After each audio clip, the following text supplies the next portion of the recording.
यदि आप लोगों को धन्यवाद भेजना याद रखना चाहते हैं तो आप अपनी डेस्क पर इस नोट की स्टेशनरी रख लें। यदि आप अधिक पानी पीना चाहते हैं तो पानी की कुछ बोतलों को हर सुबह अपने घर में उन स्थानों पर रख दीजिए जिन स्थानों पर आप अधिक जाते हैं। यदि आप किसी आदत को जीवन का बड़ा हिस्सा बनाना चाहते हैं तो अपने माहौल में उसके बड़े संकेत रखें। सबसे अधिक दृढ़ व्यवहार में कई संकेत होते हैं। सोचिए कितने कारणों से सिगरेट पीने वाला इसे करने के बहाने ढूंढ लेते हैं, जैसे कार चला रहे हैं, मित्र को ऐसा करते हुए देख रहे हैं, काम के बोझ से परेशान हैं आदि। यही रणनीति अच्छी आदतों के लिए भी इस्तेमाल की जा सकती है।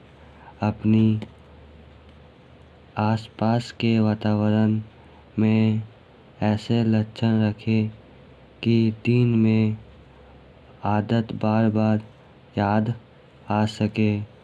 यह तय कर लें कि सर्वश्रेष्ठ चुनाव हमेशा स्पष्ट रहे।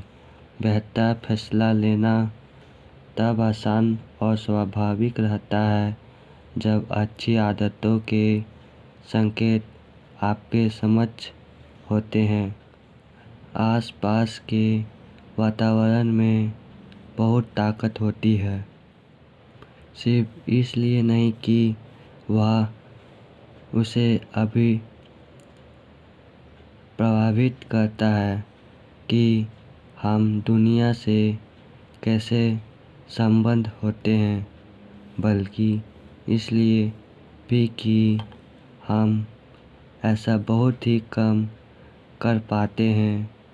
अधिकांश लोग तो उसी दुनिया में खोए रहते हैं जो दुनिया अन्य लोगों ने उनके लिए बना रखी है। लेकिन अब इसमें गुंजाइश निकाल सकते हैं। जहां आप रह रहे हैं या काम कर रहे हैं वहां पर परिवर्तन करके अपनी सकारात्मकता के संकेतों को बढ़ाकर नकारात्मकता के संकेतों को कम कर सकते हैं। माहौल डिजाइन करके आप जीवन का नियंत्रण अपने हाथ में ले सकते हैं और अपने जीवन के निर्माता बन सकते हैं। अपनी दुनिया के सर्जक बनिए, मात्र उपभोक्ता नहीं। संदर्भ ही संकेत होता है। किसी आदत को शुरू करने वाला संकेत बहुत विशेष हो सकता है, लेकिन कुछ समय बाद आपकी आदत इतनी ज़्यादा हो जाती है कि वह सिर्फ एक लक्षण से नहीं बल्कि व्यवहार के आसपास के संदर्भ से जुड़ी होती है। उदाहरण के लिए कई लोग सोशल पार्टीज में शराब पीते हैं जबकि अकेले होने पर नहीं पीते हैं। इसमें लक्षण सिर्फ एक संकेत नहीं बल्कि पूरी स्थिति है। अपने दोस्तों को देखते हैं जो ड्रिंक्स का ऑर्डर दे रहे हैं, बार में संगीत सुन रहे हैं अथवा नल में बियर आती हुई देख रहे हैं। घर कार्यालय या जिम में हम मानसिक रूप से अपनी आदतों को स्थान के अनुसार अनुमति दे देते हैं, जिससे वे उभरती है। हर स्थान कुछ आदतों और रूटीन के साथ संबंध हो जाता है, बल्कि डेस्क पर मौजूदा सामान, किचन के काउंटर पर रखी चीज़ों अथवा सांकच में रखी चीज़ों के साथ आपका विशेष संबंध बन जाता है। हमारा व्यवहार किसी स्थान पर रखी किसी वस्तु से परिभाषित नहीं होता, वरन हमारा उससे क्या संबंध है, इससे होता है। वास्तव में यह व्यवहार पर वातावरण के प्रभाव के बारे में सोचने का उपयोगी तरीका है। आसपास के पर्यावरण में वस्तुएं भरी है, इसी तरह सोचना बंद कर दीजिए। आप अब उससे संबंध के बारे में सोचना आरंभ करिए।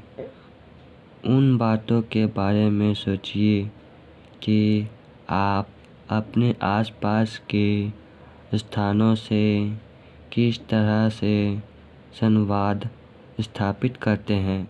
किसी युवती के लिए उसका सोफा वह स्थान है जहां वह हर रात 1 घंटे पढ़ती है। किसी अन्य के लिए सोफा ऐसा स्थान है जहां वह बैठकर टीवी देखता है और काम से आने के बाद वह बैठकर आइसक्रीम खाता है। अलग अलग लोगों की इससे लेकर विभिन्न स्मृतियाँ होती है और इस तरह से अनेक आदतें किसी स्थान से संबंध रखती है। अच्छी खबर क्या है, आप किसी विशेष आदत को विशेष संदर्भ से जोड़ने के लिए स्वयं को प्रशिक्षित कर सकते हैं। एक अध्ययन में वैज्ञानिकों ने अनिद्रा रोग से पीड़ित लोगों को निर्देश दिए गए, वे जब थक जाए तभी बिस्तर की ओर जाए। जब तक नींद नहीं आए तब तक उन्हें किसी और कमरे में बैठने को कहा गया। समय के साथ साथ बिस्तर का संबंध उनके नींद आने से जुड़ गया और फिर उनके लिए बिस्तर पर चढ़ते ही नींद आना आसान हो गया। उनके मस्तिष्क ने यह सीख लिया कि फ़ोन पर ब्राउजिंग करना, टीवी देखना और दीवार खड़ी की और लगातार देखना नहीं, बल्कि नींद की एकमात्र क्रिया है जो उस कमरे में होती है। संदर्भ की ताकत एक अहम रणनीति भी बताती है। नए वातावरण में आदतों को आसानी से बदला जा सकता है। नया वातावरण उन सूक्ष्म लक्षणों और संकेतों से बचने में मदद करता है जो आपको वर्तमान आदतों की ओर मोड़ते हैं। आप किसी नए स्थान पर जाइए, जैसे कोई अलग कॉफ़ी शॉप, उद्यान में कोई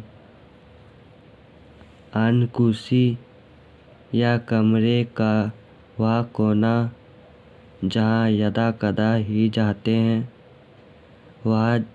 वहाँ जाइए और एक नई रूटीन बनाइए। प्रतिस्पर्धी संकेतों में नई आदत बनाने की बजाय इस नए संदर्भ में बनाना आसान होता है। यदि आप हर रात अपने शयन कक्ष में टीवी देखते हैं तो जल्द सोना बहुत मुश्किल होगा। उस स्थान पर पढ़ना दूभर हो जाएगा जिस कमरे में आप